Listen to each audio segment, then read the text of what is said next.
Saudara kita yang terbaring di rumah sakit hari ini, sayup-sayup suara azan dari masjid rumah sakit masuk ke telinganya. Dia menonton di televisi acara live salat Jumat, tapi saat itu dia hanya mampu terbujur kaku. Ruhnya masih ada dalam jasad. Anaknya tidak bisa berada di sampingnya karena security tidak mengizinkan keluarga berada di dalam ruang ICU. Dia duduk di dalam. Suara terdengar, azan bersahutan, hayya 'alas salah, mari salat, hayya 'alal falah, mari menuju kemenangan. Dia hanya bisa meneteskan air mata. Kenapa? Kalau dulu dia waktu sehat sempat beribadah, penyesalannya tidak terlalu banyak. Tapi kalau di saat sehat walafiat tak sempat untuk menempelkan kening ke lantai, tak sempat melangkahkan kaki ke rumah Allah, tak sempat mendengarkan khutbah, maka tak ada duka di atas duka. Air mata yang meleleh tak dapat mengembalikan masa lalu. Lan tarji'al ayyamul lati madat, yang lalu tak dapat diulang kembali. Air mata darah menangis. Yang sakit tak akan sembuh, yang mati tak akan hidup. Penyesalan selalu datang di akhir perbuatan. Belum pernah orang menyesal sebelum perbuatan berlalu. Selalu penyesalan di akhir. Di saat itu penyesalan tak lagi bermakna. Apa kata mereka ketika melihat azab Allah? Rabbana, hai Tuhan kami, ya Rabb kami, absarna, mata kami sudah melihat azab, wa sami'na, telinga kami sudah mendengar suara tangisan, teriakan, pekikan di dalam neraka. Farji'na, kembalikan kami lagi ke dunia, na'mal salihah, kami ingin beramal saleh, inna muqinun, kami yakin seyakin-yakinnya. Tapi saat itu penyesalan tak lagi bermakna, karena dunia tak mungkin utuh semula, karena sudah menjadi sunnatullah yang lampau tak akan kembali. Idza sama'un fatarat, langit terbelah, wa idzal kawakibun tasarat, planet-planet bertabrakan, wa idzal biharu fujirat, lautan diledakkan, diletupkan, wa idzal quburu bu'asirat, semua yang dikubur dibangkitkan. Alimat nafsum ma qaddamat wa akharat, disitulah orang baru sadar apa yang dulu pernah aku lakukan. Wa qadimna ila ma amilu min amalin, semua amal mereka kami tunjukkan, kami datangkan. Ini amalmu, ini infakmu, ini wakafmu, ini sedekahmu, ini salawatmu, ini bacaan Qur'anmu, ini zikirmu. Tersenyum mata melihat amal. Faman ya'mal mithqala dzarratin khairan yarah. Tapi jangan lupa, apakah yang dosa-dosa itu dilupakan begitu saja? Yang buruk pun akan nampak juga. Faman ya'mal mithqala dzarratin syarran, sebesar ujung rambut, sebesar telapak kaki semut yang hitam, di atas batu yang hitam, di tengah malam yang gelap, di dalam samudra yang gelap, akan ditampakkan juga pada hari itu. Yauma tublas sarair, segala rahasia ditunjukkan, dan mata akan melihat dengan penglihatan yang nyata. Mulut tidak lagi bisa menjawab. Al-yauma nakhtimu ala afwahihim, hari itu mulut kami kunci, karena mulut itu yang dulu pandai mencari-cari alasan, bersilat lidah, maka hari itu lidah dikunci. Wa tukallimuna aydihim, tangan mereka akan buat bicara. Wa tashhadu arjuluhum, kaki bersaksi.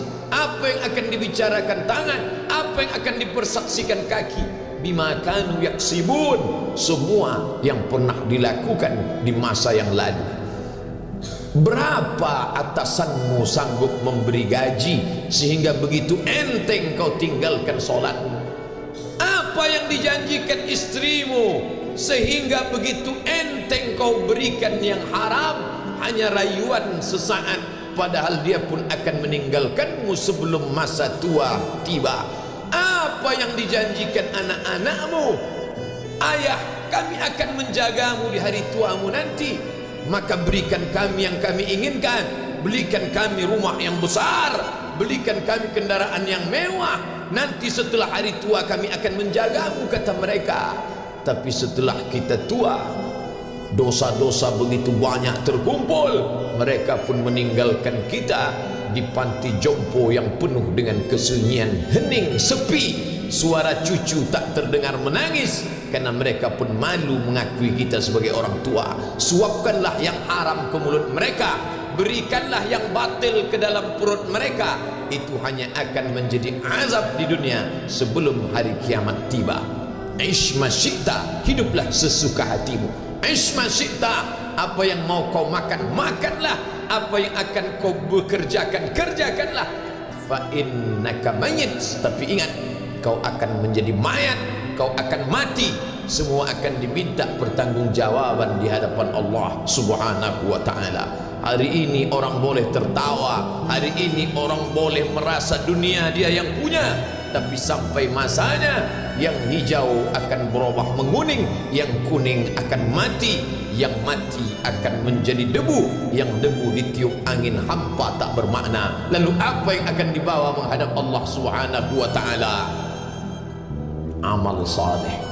Kalau pernahlah mulut itu membaca sepotong dua potong ayat sebelum berangkat bekerja, kalau sempatlah masuk ke kamar mandi mengambil air wudhu, solat sunat duha sebelum berangkat bekerja, kalau sempatlah ketika duduk dalam suasana santai membuka iPad lalu dibuka Quran digital sambil melihat beberapa ayat, merenungkan maknanya, mengingat mati, kalau sempatlah mulut mengucapkan subhanallah wa bihamdihi subhanallahil azim, kalau sempatlah anak istri dibawa ke masjid iktikaf mendengarkan pengajian, kalau sempatlah beberapa persen dari pendapatan itu dilimpahkan ke rumah anak yatim panti jompo masjid, kalau sempatlah beberapa meter tanah dibeli untuk pembebasan mendirikan rumah Allah, kalau sempat memberikan beberapa karpet untuk rumah yang selalu ditinggalkan, kalau sempatlah membelikan beberapa kilo beras untuk yatim piatu dan panti jompo,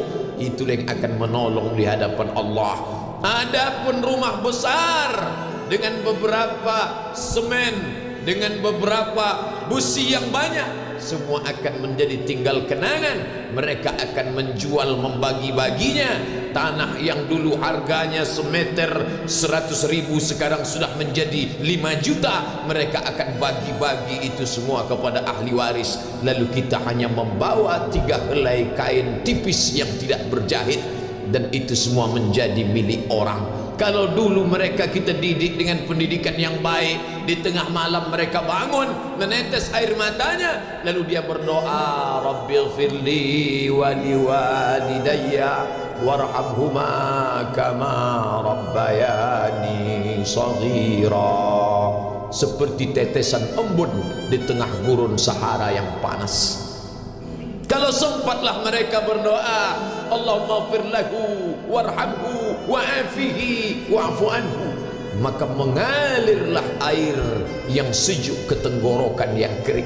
Kalau sempatlah mereka membeli makanan, diundangnya anak yatim, diusapnya kepala, ya Allah, terimalah sedekahku ini untuk almarhum ayahku, almarhumah bundaku. Aku tak dapat membalas budi baik mereka, ya Allah, mereka sudah mendahului aku.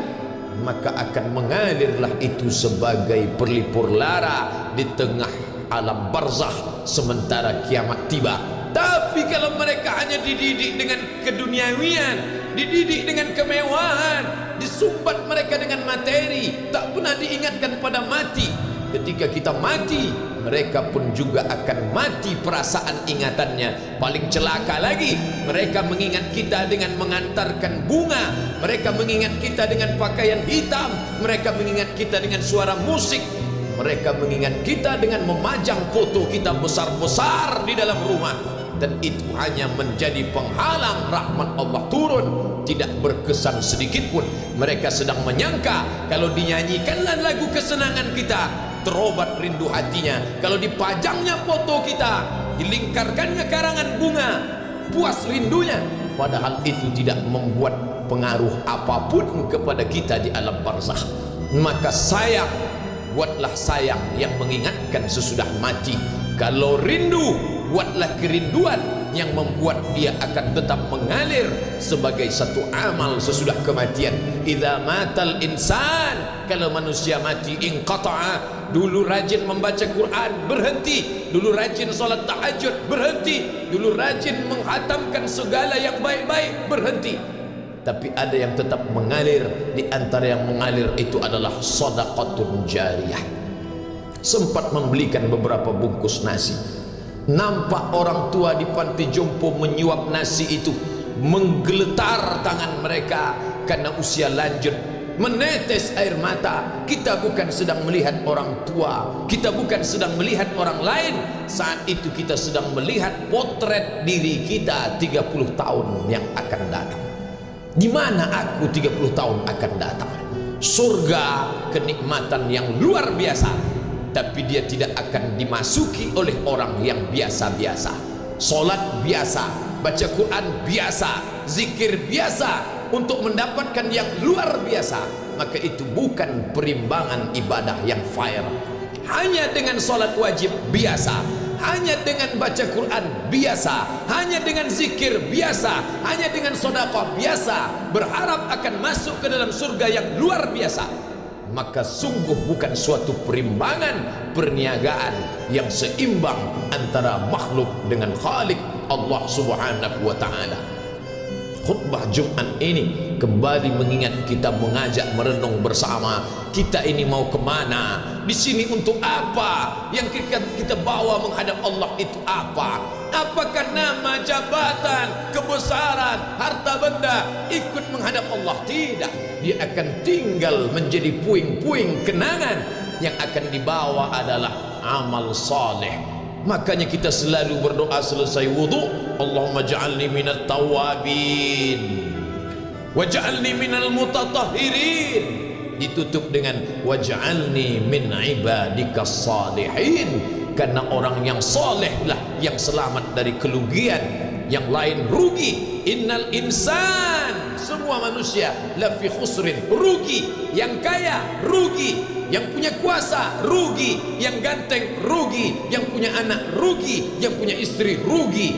Tapi ada yang beruntung, illallazina amanu, kecuali yang beriman, wa amilus salihati, dan beramal saleh. Itulah orang yang beruntung, karena dia akan hidup dalam kehidupan yang kekal abadi, membawa iman dan amal salehnya. Kalau sampai hari ini masih bersemayam di dalam diri kita, mari kita jaga. Dan kita berharap kepada Allah husnuzan, Allah menutup usia kita ini dengan husnul khatimah. Ketika itulah malaikat datang memanggil, menyambut, ya ayyatuhan nafsul mutmainnah, wahai jiwa yang tenang, irji'i ila rabbiki, kembalilah engkau kepada Tuhan Rabbmu, radiyatan mardiyah, engkau ridha kepada Allah, Allah pun ridha menerima engkau sebagai hambanya. Fadkhuli fi ibadi, masuklah engkau ke dalam golongan hambaku. Wadkhuli jannati, masuklah engkau ke dalam surgaku. Saat itu ruh keluar dari badan seperti tetesan air di hujung daun yang lembut menetes.